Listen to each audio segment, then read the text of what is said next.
I tried to break in a So Kate, but the So Kate almost broke me. If you've ever loved a shoe that clearly didn't love you back, welcome to the club.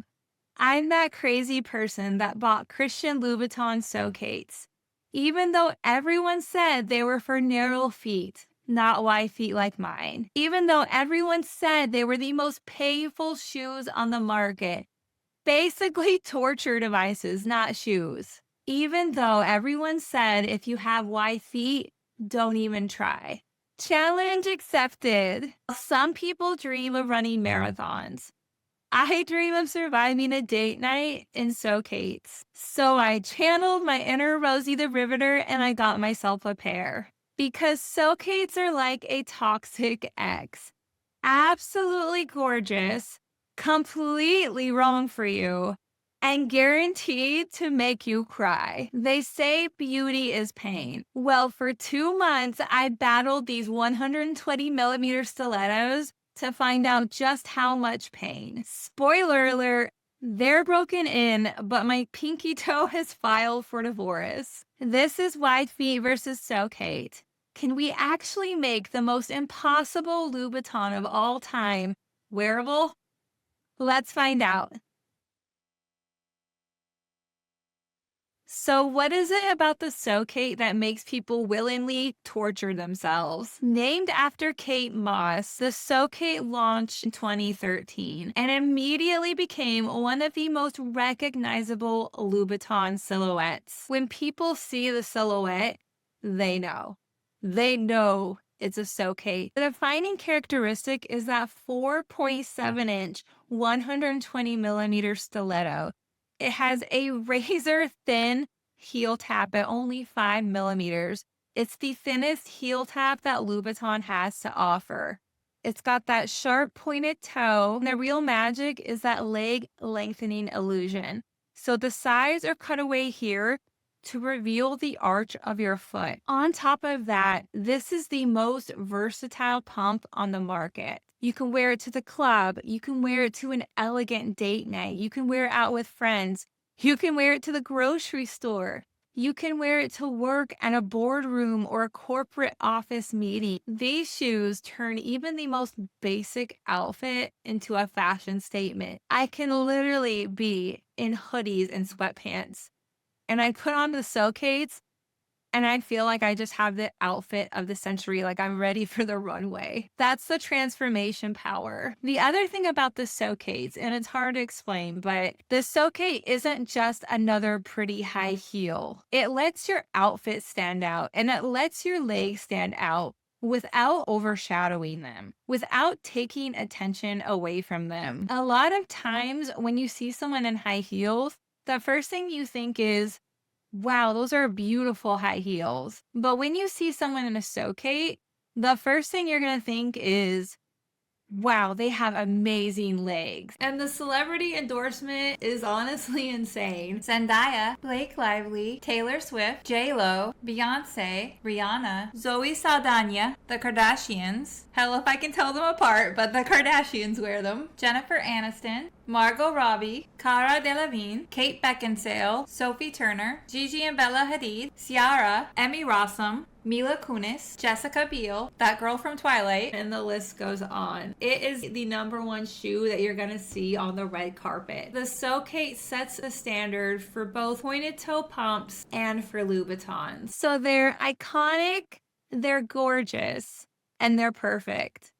Naturally, I needed a pair, but there's just one tiny little problem.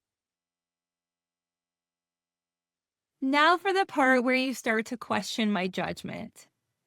Let's talk about why the So Kates have such a reputation. Single sole, no platform, zero support, and all that weight on the ball of your foot. They've been called the most painful shoes on the market. Basically torture devices. And that 5 millimeter stiletto is dangerously thin. You have to have maximum strength and control in your ankles to walk in the So Kate. Most heel experts only give them a 4-hour maximum wear time. And here's the kicker. They're made for narrow feet. So they're basically torture devices made for people with narrow feet. And I have wide feet. So of course, me with my attitude, I'm like, hold on here, I got this. So why would I do this? Why would anyone with wide feet look at a shoe made for narrow feet and think, yeah, that's a shoe for me? It was for 3 reasons. First and foremost is that they are the most iconic Louboutin of all time. And for a Louboutin lover like myself, it's a style that I absolutely love and I felt like I had to have in my collection. Second is that if you can have a shoe that meets all of your needs, this is it. The So Kate runs the gamut from going to the Oscars all the way down to I just want to be in sweatpants and a hoodie today. You can literally match it with anything and it'll make you feel amazing. And finally, because I kept seeing so many wide foot mamas ask for help in the Reddit communities and picking out their first pair of Louboutins, only to be told Louboutins aren't for you. Well, I am here to tell you that that is 100% not true. Now, full transparency, the So Kate is designed for narrow feet. There are definitely easier Louboutin styles, but Louboutins are for us. And conquering the So Kate as a wide foot mama is the ultimate proof. If I can make the most narrow, treacherous Louboutin style of all time work for me, I know you can make any Louboutin style work for you. So this video is for all of you wide foot mamas who have ever been made to feel like your feet weren't good enough for Louboutins. Louboutins are for us. My strategy for making this work, knowing full well that the So Kate was not designed for my foot shape, was number 1, being very strategic about sizing. Number 2, was being very selective of the material that I bought my So Kates in. And then number 3 was ensuring that I had already conquered the heel height. That way the heel height did not become a hindrance to me breaking in the shoes. For sizing, I did something kind of unique, and this is going to be really important for you guys at home to understand. So when I wear pumps and Louboutin, I'm almost exclusively a 37 in Napa. And then when I get a patent, I go up a half size into a 37.5 because patent is harder and it's not going to break in as far as Napa. For these So Kates, my theory was that I would actually need the half size bigger. So I would need a 37.5, which is my patent size, not my Napa. The reason being is that with the toe box being so narrow, I wasn't going to break in the toe box as far as I normally do with my other pumps that are wider. So I've got the So Kate here and I've got the Hot Chick here. With the Hot Chick, I actually broken the Hot Chick up to here with my foot because it's wider. So my foot can slide in farther. With the So Kate, it was a different story because it's not that wide here and it's definitely not that wide up here. So with my foot being wider, it's just not going to slide as far forward as it normally does with all of my other pumps. And that actually worked. This ended up being the perfect size for my feet. So the Napa and going up that half size because of the style of shoe worked perfect. That's why it's really important. And I mentioned this in my sizing guide, but you want to look at the style of shoe and analyze that toe box compared to the shape of your foot because that will have an impact on the size that you need. Second is I chose Napa. That was non-negotiable. Napa is significantly easier to break in than patent or embossed. For me, patent was honestly not even an option because patent is just so hard to break in. Embossed might be possible, but it's still going to be a lot harder than Napa's. With this being my first pair of So Kates, I wanted to make it as easy as possible for me. So of course I chose the Napa. And then the third and final part of my strategy was the heel height that I wore prior to wearing the So Kates. I highly recommend that if you want to break in a So Kate, you need to make sure that you're at least wearing 100 millimeter heels prior to breaking in the So Kate. When I started to break in the So Kates, I had just finished my 130 millimeter challenge video. So I had spent the past 3 weeks prior to breaking in my So Kate in 130 millimeter stilettos. This definitely made the process a little bit easier since I was already used to a higher heel height. Compared to the 130s, the So Kate felt amazing. It felt so much more manageable than a 130. I don't think you need to wear 130s. Definitely that's extreme, but if you are at least wearing 100 millimeter heels beforehand, that jump to the 120 isn't going to seem that dramatic. Armed with my strategy and a little bit of planning, I gathered my weapons.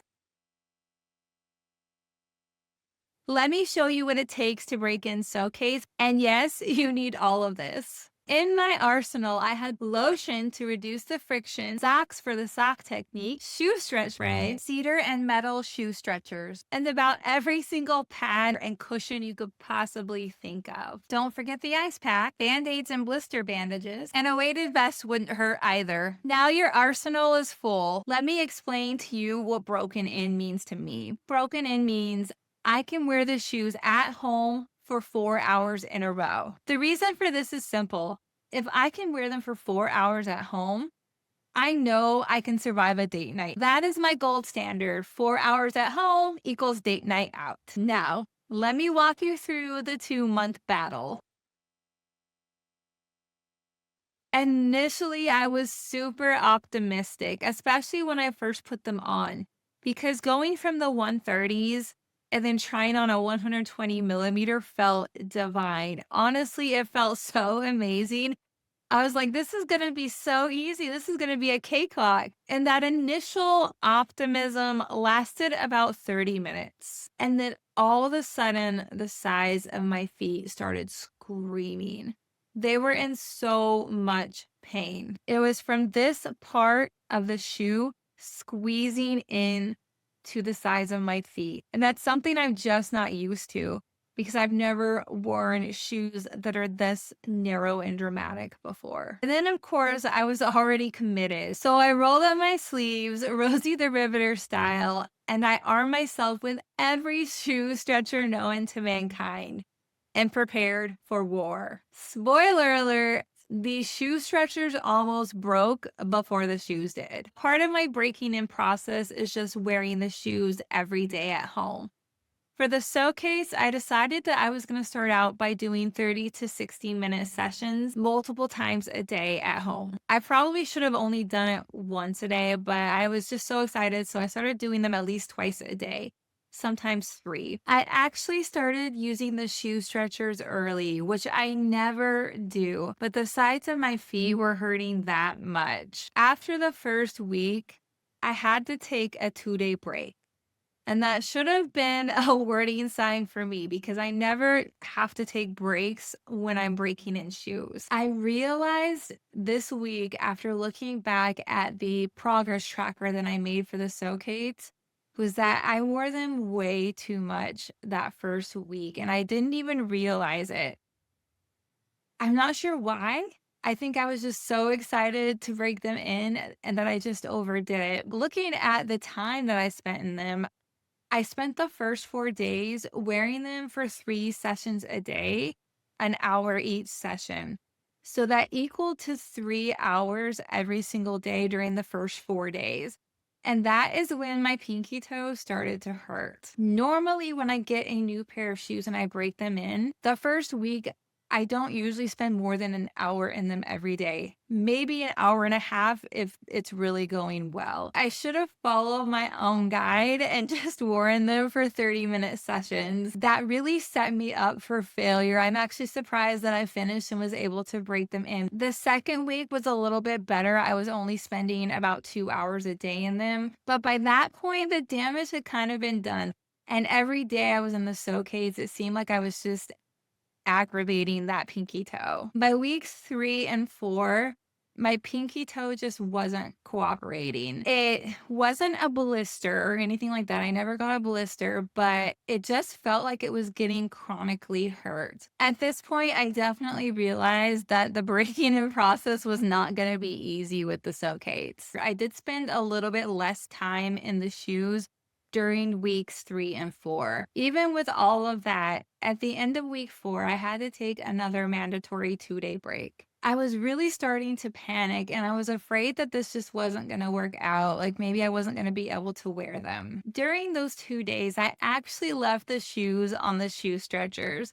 I highly recommend that if you're having trouble. When I tried the shoes on again after leaving them on the shoe stretchers for 2 days, they felt so much better. At the same time, I finally started using silicone toe covers on my pinky toe. This was an absolute game changer. By Thanksgiving, I got this sort of renewed determination. I was like, these shoes are not gonna defeat me. Rosie the Riveter didn't give up, neither am I. So I came back with a vengeance on Thanksgiving. Did spend probably 2.5 hours on Thanksgiving in them. I remember specifically because I was trying to cook in them. I started to slowly build up my time. And in the evenings, I was leaving the stretchers on them. And things just slowly started to get better. By week 5, I started using the sock technique a lot more. So I was wearing my socks during some of those sessions, wearing the So Kates. And that was a huge help for alleviating a lot of that pressure on the sides of my feet. Week 5 was about 2.5 hours in the shoes. And then I kept increasing my time by 30 minutes each week. So week 6, I got up to the 3-hour mark, and then week 7 was 3.5. And then finally at week 8, I got up to the 4-hour mark. So that is when I declared victory. That's a lot longer than normal for me because normally it's 4 to 6 weeks, but I did finally make it at 8 weeks. So by the end of week 8, I declared victory. I won. They are broken in. But I had to take a mandatory week-and-a-half hiatus off of heels. My feet were honestly swelling for days. So there was definitely a cost to making this happen. This is a huge deal for me. I never take breaks because it's like working out to me. I have to continually use and maintain the calf muscle strength and that stability in my ankles. It's not easy wearing heels. It's not easy getting there. It takes time. So for me to take a week-and-a-half off, it was really hard. And I was scared that I was going to lose a whole year's worth of progress. So that was the cost of me trying to focus so hard and break in the So Kates as quickly as possible. Mastering the So Kates was incredibly humbling and also incredibly empowering at the same time. Yes, I almost lost all that progress over the past year. Pretty much 75% of what my YouTube channel is about is wearing high heels, and I almost lost all that progress. But actually getting to the point where I can just put them on and wear them out, it feels so empowering. Especially with the fact that everyone tells us wife and mamas that we can't. That confidence boost you feel when you put on a So Kate, it's unmatched. It truly is. You will feel unstoppable. They almost broke me. My pinky toe filed for divorce, and I almost lost all of that high heel training. But I survived. And honestly, I love them. The question you're probably asking yourself is, should you do this at home? So let's talk about this. So let's be real.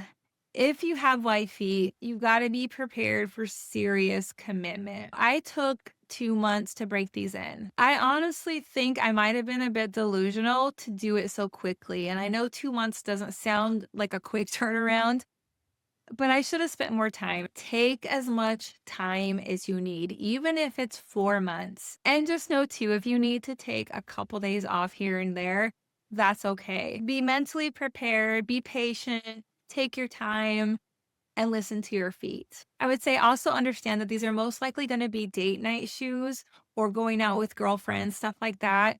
They're probably not going to be all day daily wearers. And that's okay. There's plenty of other Louboutins out there that work great for daily wear. Be honest about what you're willing to endure for a pair of shoes. I definitely think it's worth it if it's a style that you're absolutely in love with. If there's no other style out there for you, this is it. Just go in with your eyes wide open. Know what you're getting into. It takes serious commitment. It's not going to be easy, but ultimately you can do it. So, did I break in the Socates or did the Socates break in me? Honestly, we both took battle damage. My pinky toe has PTSD, and I almost destroyed over a year of hard earned progress. But here I am, Rosie the Riveter in stilettos, standing in 120 millimeters of iconic fashion history. Would I do it again? Probably, because I'm that crazy. But should you? Honestly, only if you've watched this entire video and still thought to yourself, I can do it. Hopefully, this saved you from the pain. But if your reaction was, challenge accepted, comment below. Us wifey Sokate warriors need to stick together because apparently we can do it applies even when your pinky toe files for divorce.